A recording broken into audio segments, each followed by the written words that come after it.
আল্লাহর একজন নবী ছিলেন হযরত লূত আলাইহিস সালাতু ওয়াস সালাম। ওই সময়ের লোকেরা সমকামিতার মতো জঘন্য গুনাহের মধ্যে লিপ্ত ছিল, জঘন্য কাজের মধ্যে লিপ্ত ছিল। নবী লূত আলাইহিস সালাতু ওয়াস সালাম, ওনার স্ত্রী ছিল তাদের সহকারী, মানুষকে গুনাহ করার জন্য সাহায্য সহযোগিতা করত।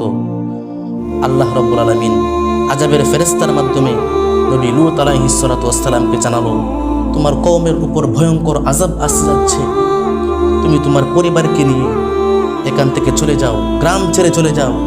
তবে হ্যাঁ, সামনে আগানোর সময় পিছনে ফিরে তাকানো যাবে না। নবী লূত আলাইহিস সালাতু ওয়াস সালাম ওনার পরিবারকে নিয়ে, ছেলে মেয়ে বউ বাচ্চা সবাইকে নিয়ে গ্রাম ছেড়ে চলে যাচ্ছিল।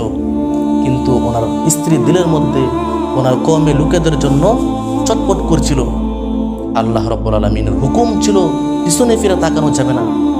ওনার স্ত্রী আল্লাহ রাব্বুল আলামিনের হুকুম অমান্য করে পিছনে ফিরে তাকালো, আর সঙ্গে সঙ্গেই আল্লাহ রাব্বুল আলামিনের গজব ওনার স্ত্রীর উপর নাজিল হলো। সঙ্গে সঙ্গেই জীবন্ত পাথরের মূর্তি হয়ে গেল। আজও সে মূর্তি ওই জর্ডানে মৃত নদীর কিনারায় দাঁড়িয়ে আছে। ইউটিউবে সার্চ দেন, নেটে সার্চ দেন, কোনো পাবেন। আল্লাহু আকবার। নবীর স্ত্রী হওয়ার পরেও আল্লাহর গজব থেকে রেহাই পায় নাই, ছাড় পায় নাই। আজকে যারা বলেন আমার সন্তান আলেম হয়েছে, কি হয়েছে? আমার সন্তান আলেম হয়েছে, আমি নামাজ না পড়লেও সমস্যা নেই, যাকাত না দিলেও সমস্যা নেই, যাকাত না দিলেও সমস্যা নেই, হজ না করলেও সমস্যা নেই, আমার সন্তান হাফেজ হয়েছে, আলেম হয়েছে, মুফতি হয়েছে, মৃত্যুর পর আমার সন্তানে দোয়া করবে, এই দোয়া দিয়ে আমি পার পেয়ে যাব, আমার সন্তানই আমাকে জান্নাতে নিয়ে যাবে। যারা এই কথা বলেন তারা লক্ষ্য করুন, নবীর স্ত্রী হওয়ার পরেও আল্লাহর আযাব থেকে রক্ষা পায় নাই, সেও ধ্বংস হয়ে গেছে।